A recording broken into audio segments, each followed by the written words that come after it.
Okay, so this is the Instascan unit, effectively. It is an 8-inch Android tablet, for want of a better word. So it's an 8-inch screen with an Android player in the back, Android 7.1, the same player you'd get in your Samsung type phone.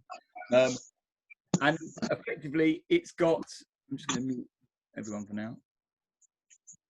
Right. So effectively, it's got an RFID card reader. So if you have an RFID card, it's got an RFID card reader in the unit. It's got the screen, and it's got 3 cameras. It's got a depth sensing camera, a standard camera, and a heat sensing camera. The reason for the 3 cameras is that effectively the depth sensing camera is reading the contours of your face to ensure that you've actually got a face. The standard cameras are to recognize you, and I'll talk about that feature and that functionality shortly. And then you've got the heat sensing camera, which is to measure your temperature. This device will measure your temperature to plus or minus 0.3 degrees or 0.5 degrees Fahrenheit within under a second. So straight out of the box, turn it on, no internet, no anything needed. It comes up like this, and you'll be able to read temperature immediately. When it reads the temperature, it has an outcome. It either comes up with a green bar here and says what your temperature is, and you're good to go. Or it will have an outcome to say that you're over temperature. And if you're over temperature, it can have a red bar, it can have a siren, and the flashlight bar at the top can glow as well. All of that is changeable within the software. Okay. Again, out the box, no internet, no connectivity, no additional software required. You can plug in a mouse, and you can basically go into the device and you can make changes to the settings. Some of the changes you might want to make is that you may want to increase the threshold for what is deemed to be a high temperature or a low temperature. On top of that, if you want to, you can use the mouse and put a USB stick into the device, and you can pull off any data that has been there since for the day or the last few days, and put that data into a spreadsheet. So if you wanted data about who's come in, or if there's people with temperatures, you can get that stuff on the standalone model. We do a SaaS model where you can connect each screen up to a server, and I will run you through that in a minute and show you that. But I'll carry on talking about this for a minute. Form factor, we do 2 versions. We have this version, which is the pole mount, we call the pole mounted version. And we do a wall mounted version, which is basically completely flat backed. And you can see you've got these little notches, and those notches effectively allow you to push the unit, click it into the wall and put it down. So you put a wall bracket on, put the unit in. This design allows you to very, very easily choose the angle you install it at. So you loosen the bar, choose the angle you want to install it at, tighten it, and it creates the angle of installation. And then effectively you would drill a 2-inch hole into your desk or your table or a mount. You literally unscrew this, you drop your cables through the hole, and then you put this bolt underneath, and it holds it in place. So it's a very, very quick, easy, simple installation for anyone to do. And all it requires to work is 12 volts power. We provide you with a 12-volt power supply into an American plug, and you literally just put power into it. Okay, I'll give you a demonstration of the unit and how it works. It's filthy, I've just noticed, it's dirty. I'll give you a demonstration of how it works, and then I'll show you the cables and talk about some of the other bits in it. So when you turn it on, it has this kind of like sleep mode, which is like a bit like a shutter, camera shutter. That's what it does when it's asleep. When it detects a human being walking nearby, it comes to life. So you see it comes to life like this. And then you get this basically cutout. You get this kind of human cutout, and you get a space here, which is for a company logo, should you wish to have one. And then you've got like a message. And then you've got the date and time on the device. Very naturally, because of the way that it works, you put your head, as you walk towards it, you put your head into this space. It just becomes a natural reaction. And when you put your head in the space, up to 1 meter away, so up to 3.5, 4 foot away, it will read your temperature accurately within the second. Other options it can do, it can read your temperature. It can do mask detection. So you can tell it to say whether you've got a mask on or not. And if you aren't wearing a mask, it will come up with a red bar and say, please put on a mask. So option 1 is just do temperature. Option 2 is to do mask detection and make sure people are wearing a mask. And option 3, out the box, again, completely standalone, is this device can store up to 30,000 faces, and it can do facial recognition of up to 30,000 faces. It does facial recognition at an accuracy of about 99%. And if you're wearing a mask, it takes it down to about 95%. On the accuracy. Now, I'm going to show you what it does from a temperature sensing, but it's very quick. So to explain to you, when I put my face into it, you're going to get a green bar or a red bar here. And this is going to go green or red, depending on what my temperature is that it reads. And I'll do it a few times so you can see. So if I put the device there and I basically put my face into it, that's how quick it does it. So you can see there, literally, Temperature, 36 degrees. Temperature, 36 degrees. So if you can see as well, it's also coming up with my face in the middle. That's because it's recognizing me. So as well as being able to do the temperature, it's also recognizing my face. Okay, and that's how quick it does it. So from a point of view of having messages, this will read your temperature quicker than people will actually get to be standing in front of it. The way that we've had customers installing it is they put this onto a pole mount at an angle, and as people walk towards it, we've put a dot on the floor, a circle on the floor. People position themselves on the circle, they get their temperature read, they walk past it. Okay, on top of just being able to read the temperature, on the back of the unit we put this set of cables. Okay, and these cables allow you to basically do a whole host of other things. So as I talked before, you've got your 12-volt power supply. I've also mentioned the USB. So effectively, we've got these two USB cables on the unit. Okay, one USB allows you to plug a mouse in, and with the you have to have a scroll mouse. With the scroll mouse and a password, you can access the menu on the system, and that allows you to make the changes to the temperatures and all the other bits and pieces that might need to be required on the unit. And then, of course, you can put in your USB stick if you want to take the data off the unit. On top of that, as it's an Android device, if you want, you can have people put their own software onto it. So alongside our temperature sensing software, it's an Android device. If you wanted to run a barcode scanner or something else, you could literally run it, plug it into the USB and run it on the device. So it gives you the ability to do other stuff with it as well.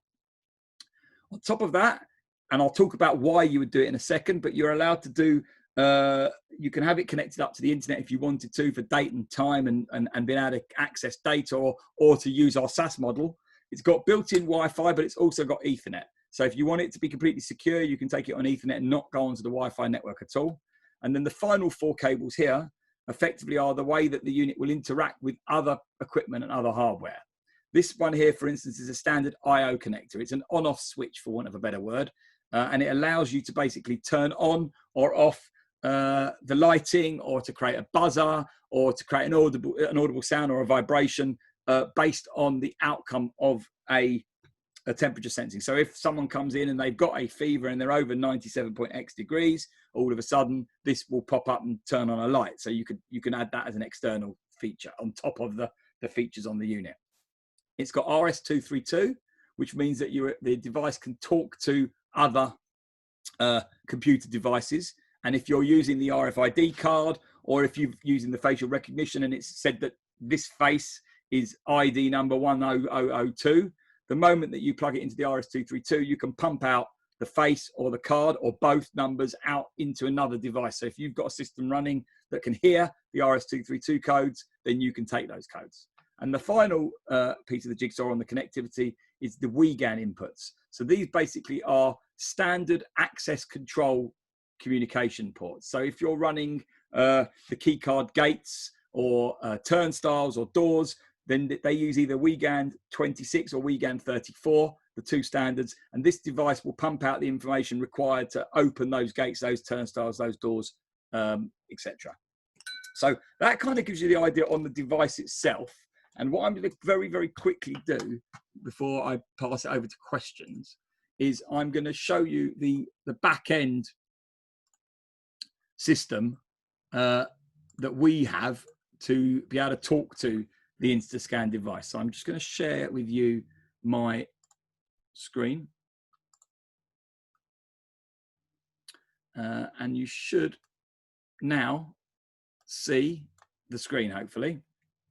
So, Alan, will you give me a thumbs up if you can see the screen? Fine, perfect. Okay, so this is basically to show you the kind of the back end, or sorry, the front end SaaS model solution. So our SaaS model works that you basically have a license per Instascan unit per month to be able to connect to this. And then the Instascan points directly to this server. Now, this particular version I'm showing you, this server is sat in the cloud, but from a security standpoint, if your clients or yourself don't want this data sat in the cloud, we also can provide you with the server information for you to run on your own server local within a building and infrastructure. So none of this data needs to leave a building if you don't want it to. This is the kind of opening screen you get on the server solution, which tells you how many faces it scanned, how many people are employees, visitors, and strangers. we class the people coming into a building as employees, visitors or strangers. Employees are people that you know are coming in on a daily basis.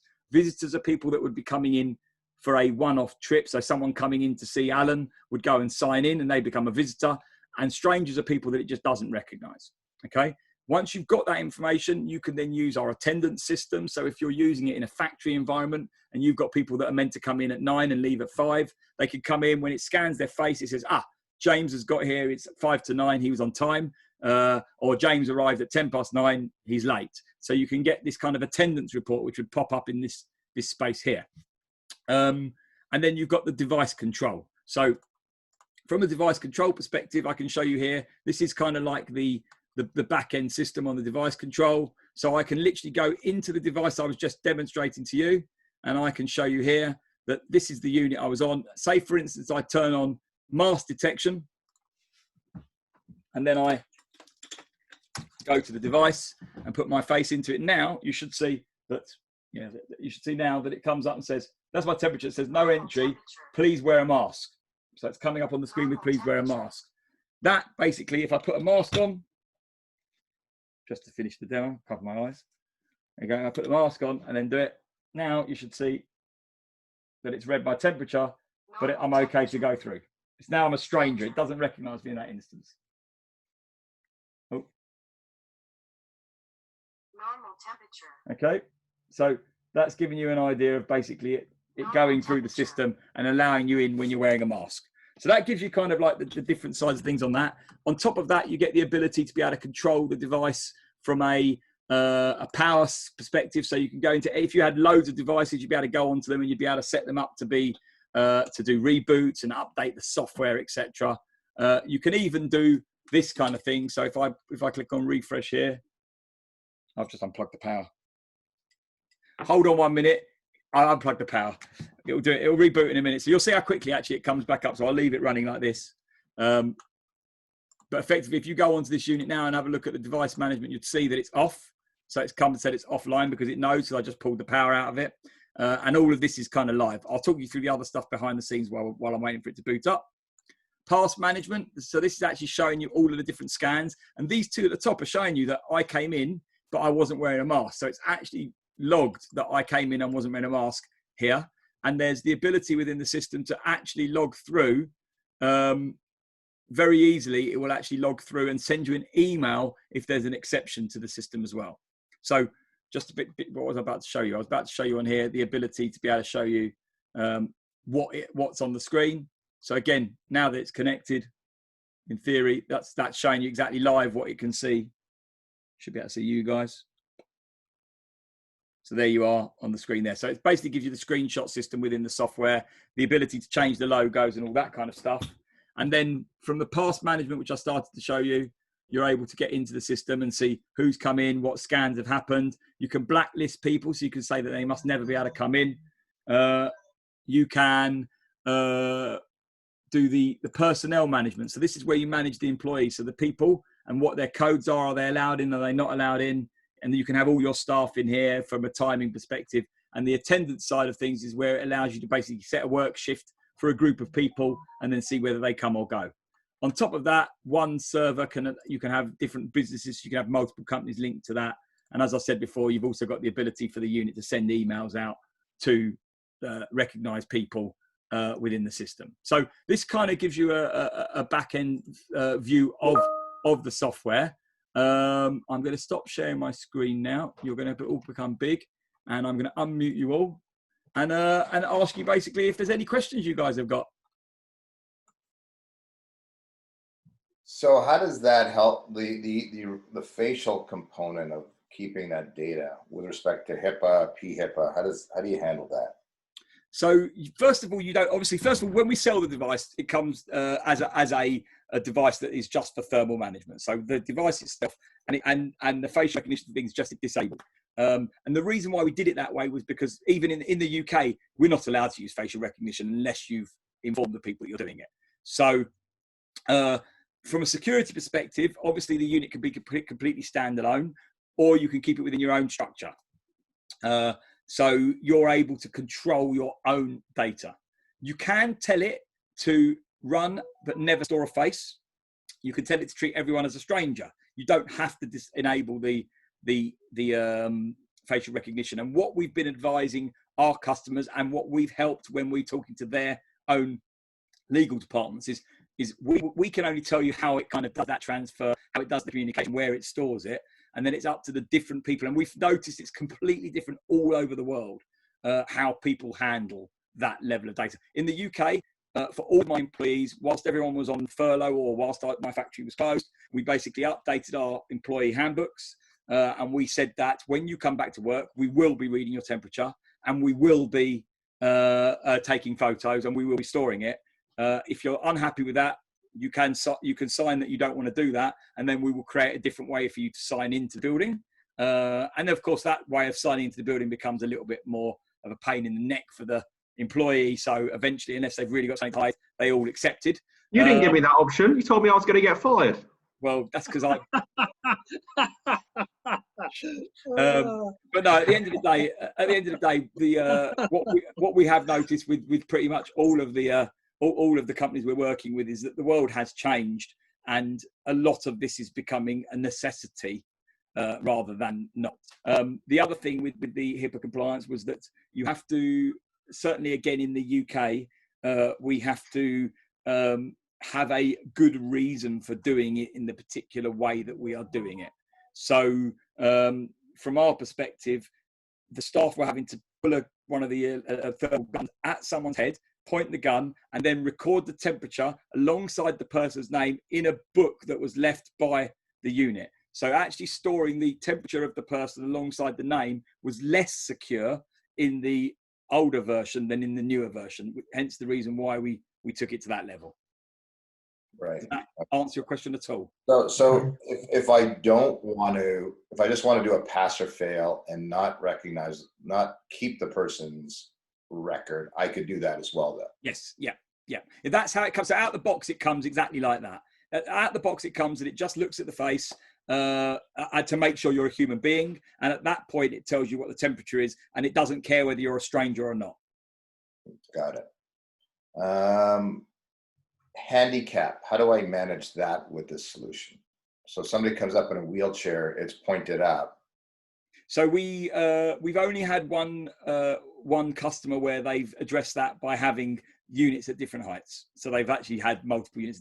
It doesn't have an automatic head, and it doesn't have a massive wide angle for view. It doesn't need to, like, if I put my head here,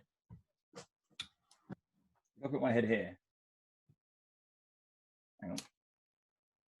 See, it doesn't need my head to be right up at the top, but it's got like 140 degree up and down viewing angle on the cone of temperature sensing. Got it. So if I'm coming up on my wheelchair, it might catch me, and I might be able to do that. Yeah. Okay. Interesting. And how many units do you have out in the market already? Thousands. We launched it 7 or 8 weeks ago. We've ramped up our factory. We can make 500 a day. In order to get onto the production line, we're quoting around about between 14 and 17 days now to get on the line. So basically, if you said to me, I want X number of units, we get all the raw materials in to put it all together, and it takes say 3 weeks to get a meaningful number of units. Right, and all of these are in Europe currently, right? We're everywhere. We've been selling them everywhere. We've got people in the States that have bought them already and installed them. We've done them in Middle East, UK, Europe. Yeah, so it's pretty. Our business, my business, we won the Queen's Award for Export 3 years ago. 80% of our business is export. So all the stuff that you see behind James's head on his picture is all in. That's in Qatar, yeah, Doha, yeah. So we basically supply all over the world. The UK is our smallest market. Right. Yeah. No, we have a chain of hotels between UK and France. That's about 500 hotels that's interested in something like this. It's a really interesting platform. Currently, distribution in North America is done through who is it? Is it just all direct shipped to someone who's going to want to buy the units and install it? So we've got, so just to give you a little bit, we've got an office in Las Vegas. So we've got a facility in Vegas where if there was any issues with hardware or from any support perspective, we've got a local person there. Alan is handling the majority of the distribution across the states anyway, and using us and the American office depending on what time of day he wants to have his meetings. But yeah, no, we basically have we offer, so that actually it's worth pointing out from a support perspective that depending on where these units are, because they're nice and small, if you've got any issues with any units, you basically call up the help desk, which is a 24/7 service round the clock, and you're able to go into the system and enter your serial number. We'll send out a brand new unit and a box, and you then put the old one in the box and send it back to us, and we then handle it as a warranty repair unless someone's thrown a brick at it or something. Right. So that was going to be my next question. So it's a simple hot swap, right? Yeah, And just send it back. We'll put a new one in, and we'll fix the old one. Yeah. So it operates as obviously facial recognition. It can be a digital screen. I'm assuming if the right software is put on there, you could actually do payment processing on the platform as well. It doesn't have it's not touch. So we can make a touch version, but we haven't made touch because people have started to say they don't want to touch things because of the virus. So it's kind of like a bit anti, whatever the word is. So I'm not sure you'd put payment onto it necessarily. Yeah, I was thinking of just what would happen in the future as hopefully some of this stuff winds down a little bit. Right. It's an Android device, so it's an Android device with a screen. It's got the RFID and it's got camera, and as I said, it's got the USB. So if you wanted to put a payment processor onto it that had some way of looking at you and saying you're an adult, which you could do very easily, you've got to pay $1 and you touch the PDQ machine below. Yes, you could write the software. That's the reason why we developed this in Android. We did it in Android on the basis that we knew that there were more Android developers in the world than anything else. So therefore, people would be able to do this and grow stuff and do stuff with it in the future. Well, and if you look at payment processing, that's where the world's gone to as well with Android. Everything's on Android today, right? It makes a lot of sense. Yeah. Tom, what am I missing so far? I don't think much, Bernie. We've got the installation covered off in the US and Canada. And what's our average selling price for this? If I want one unit? Well, I sent you the volume discount pricing. That's just the price of the unit, FOB London, Bernie, that Alan put together with James and James. And the installation, as we've discussed, will be on top of that. So would we be dealing out of London or out of Las Vegas? You'd be dealing out of New York with Alan High, Level 9, who's who's master distributor in North America. And I'm working with Alan. And Alan would work directly with us. And Alan's obviously working directly with James and James. And what about for some of our clients overseas? Yeah, the same thing. You'll be dealing with Alan, and Alan will be dealing with me. But what I would say to you is that obviously Alan's got access to our kind of worldwide infrastructure. So we handle installations all over the world. We manage all of that stuff. So anywhere, I can't think of anywhere where you'd say to me, I want to install. We just did an installation for Primark worldwide, and we were in 37 countries, including like one screen in Romania and some very odd places. So I can't think of anywhere where we wouldn't be able to help to do a rollout for you, and anything that Alan can't deal with over in America, he would then ask us to deal with on his behalf. Yep. Okay.